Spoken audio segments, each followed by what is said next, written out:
The Three-Fifths Compromise was a compromise reached between state delegates during the 1787 United States Constitutional Convention.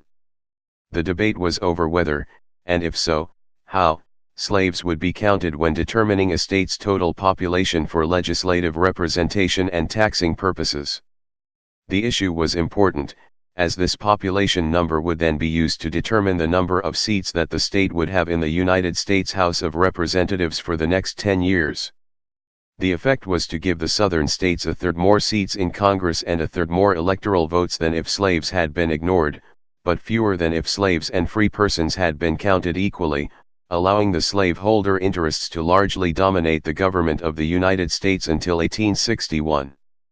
The compromise was proposed by delegates James Wilson and Roger Sherman.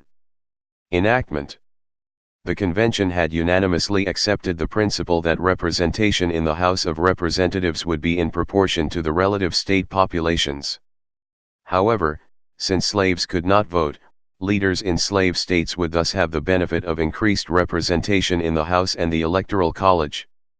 Delegates opposed to slavery proposed that only free inhabitants of each state be counted for apportionment purposes, while delegates supportive of slavery, on the other hand, opposed the proposal, wanting slaves to count in their actual numbers.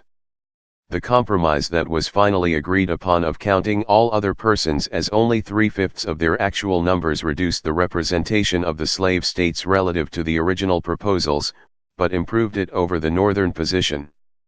An inducement for slave states to accept the compromise was its tie to taxation in the same ratio, so that the burden of taxation on the slave states was also reduced.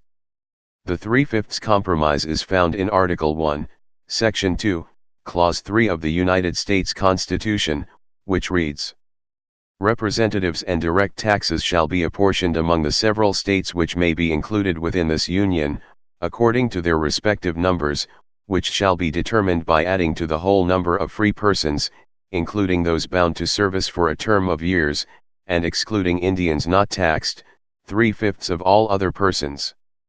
The 3/5 ratio originated with the 1783 amendment proposed to the Articles of Confederation.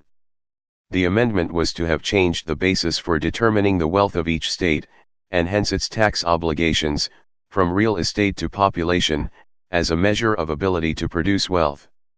The proposal by a committee of the Congress had suggested that taxes shall be supplied by the several colonies in proportion to the number of inhabitants of every age, sex, and quality, except Indians not paying taxes. The South immediately objected to this formula since it would include slaves, who were viewed primarily as property, in calculating the amount of taxes to be paid. As Thomas Jefferson wrote in his notes on the debates, the southern states would be taxed according to their numbers and their wealth conjunctly, while the northern would be taxed on numbers only. After proposed compromises of 1/2 by Benjamin Harrison of Virginia and 3/4 by several New Englanders failed to gain sufficient support, Congress finally settled on the 3/5 ratio proposed by James Madison. But this amendment ultimately failed, falling 2 states short of the unanimous approval required for amending the Articles of Confederation. Only New Hampshire and New York were opposed. A contentious issue at the 1787 Constitutional Convention was whether slaves would be counted as part of the population in determining representation of the states in the Congress or would instead be considered property and, as such, not be considered for purposes of representation. Delegates from states with a large population of slaves argued that slaves should be considered persons in determining representation, but as property if the new government were to levy taxes on the states on the basis of population. Delegates from states where slavery had become rare argued that slaves should be included in taxation, but not in determining representation. The proposed ratio was, however, a ready solution to the impasse that arose during the Constitutional Convention. In that situation, the alignment of the contending forces was the reverse of what had obtained under the Articles of Confederation. In amending the Articles, the North wanted slaves to count for more than the South did because the objective was to determine taxes paid by the states to the federal government.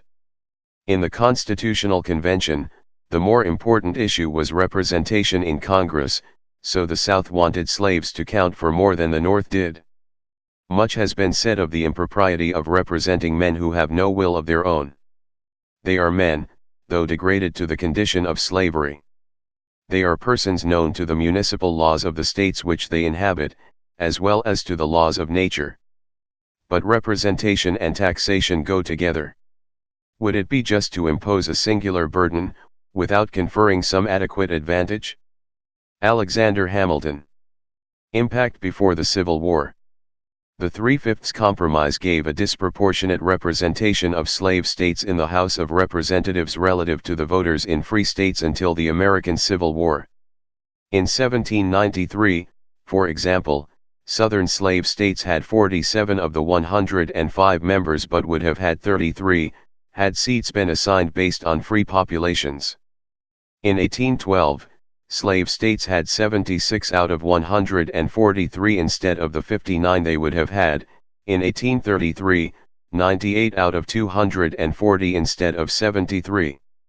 As a result, Southern states had disproportionate influence on the presidency, the speakership of the House, and the Supreme Court in the period prior to the Civil War. Along with this must be considered the number of slave and free states, which remained mostly equal until 1850, safeguarding the Southern bloc in the Senate as well as electoral college votes. Historian Gary Wills has postulated that without the additional slave state votes, Jefferson would have lost the presidential election of 1800. Also, slavery would have been excluded from Missouri. Jackson's Indian removal policy would have failed. The Wilmot Proviso would have banned slavery in territories won from Mexico. The Kansas-Nebraska bill would have failed. While the 3/5 Compromise could be seen to favor Southern states because of their large slave populations, for example, the Connecticut Compromise tended to favor the northern states, which were generally smaller. Support for the new Constitution rested on the balance of these sectional interests. After the Civil War, Section 2 of the 14th Amendment, 1868, later superseded Article 1, Section 2, Clause 3, and explicitly repealed the Compromise. It provides that representatives shall be apportioned, counting the whole number of persons in each state, excluding Indians not taxed. A later provision of the same clause reduced the congressional representation of states who denied the right to vote to adult male citizens, but this provision was never effectively enforced.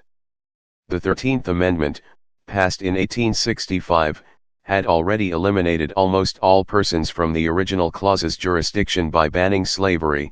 The only remaining persons subject to it were those sentenced for a crime to penal servitude, which the amendment excluded from the ban. After the Reconstruction era came to an end in 1877, however, the former slave states subverted the objective of these changes by using various strategies to disenfranchise their black citizens, while obtaining the benefit of apportionment of representatives on the basis of the total populations.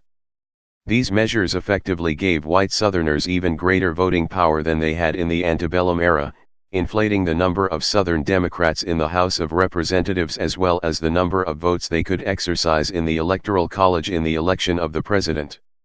The disenfranchisement of black citizens eventually attracted the attention of Congress, and in 1900 some members proposed stripping the South of seats, related to the number of people who were barred from voting.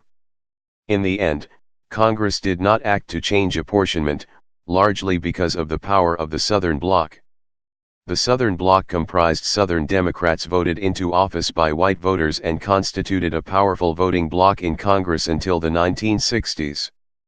Their representatives, re-elected repeatedly by one-party states, controlled numerous chairmanships of important committees in both houses on the basis of seniority, giving them control over rules, budgets, and important patronage projects, among other issues. Their power allowed them to defeat federal legislation against racial violence and abuses in the South. Please subscribe and thanks for watching.